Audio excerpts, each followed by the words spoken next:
Senator, an honor to have you. Thank you. Hey, Neil, thanks for having me on. So you want to address the root of the problem, and that would be sanctuary cities. Explain how this works. Sure, Neil, that's one of the problems. Once illegal aliens cross into our country and they fade into the shadows, we have major metropolitan areas that are giving them sanctuary.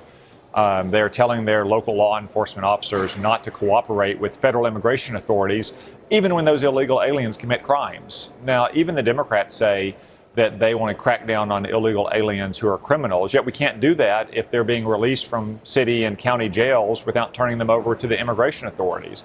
Just up the road a few weeks ago, we had a terrible tragedy where two MS-13 members were released from local custody. They weren't handed over to federal immigration authorities, and they beat a young 14-year-old girl to death. That would not happen if we didn't have this problem with illegal immigration, and especially if we didn't have sanctuary cities.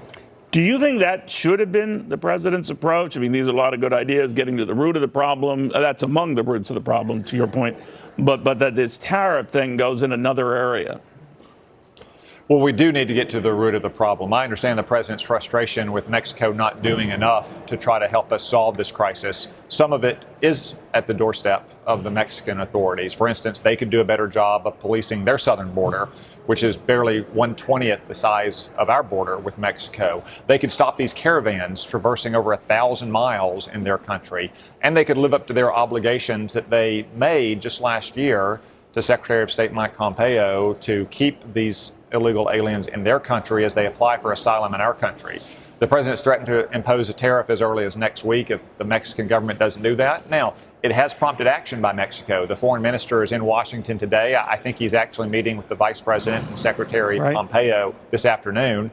My hope is, and I suspect the president's hope as well, is that Mexico will agree to take those steps and those tariffs will be unnecessary. The reason why I asked, Senator, is the Mexicans come back and say, what are you talking about? The deportations that we've led have gone up markedly to 15,000 in the latest year, from 9,000 the year before. So they say they have been on top of this problem and aggressively policing it, and that they're being scapegoated here, you say? The numbers just tell a different story, Neil. We just learned in May that over 130,000 illegal aliens crossed our border. Many of them not running away from Border Patrol agents, but running to Border Patrol agents, making bogus, fraudulent claims of asylum.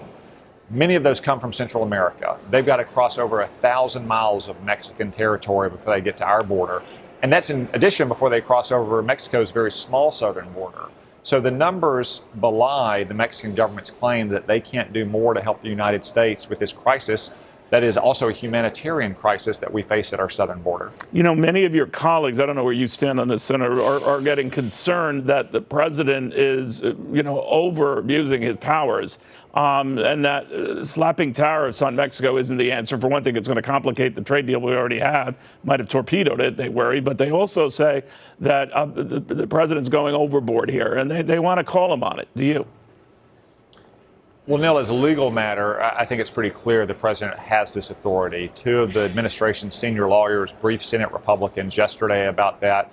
I did not hear much dispute as a legal matter whether the president has this authority delegated by Congress. It's a different question whether you agree with these tariffs as a policy matter. My preferred outcome would be the threat of these tariffs get the Mexican government to uphold some of its commitments and help us reduce the number of illegal border crossings. Second, we passed the Mexico-Canada trade agreement that the president renegotiated with Mexico and Canada. And then third, we focus our fire on a country that really is an adversary, which is China. I hope that's going to be the first steps coming out of the meetings this afternoon with the Vice President and the Secretary of State. All right, we shall see. No word yet, but to your point, they are meeting. Senator, very good seeing you. Thank you. Thank you, Neil.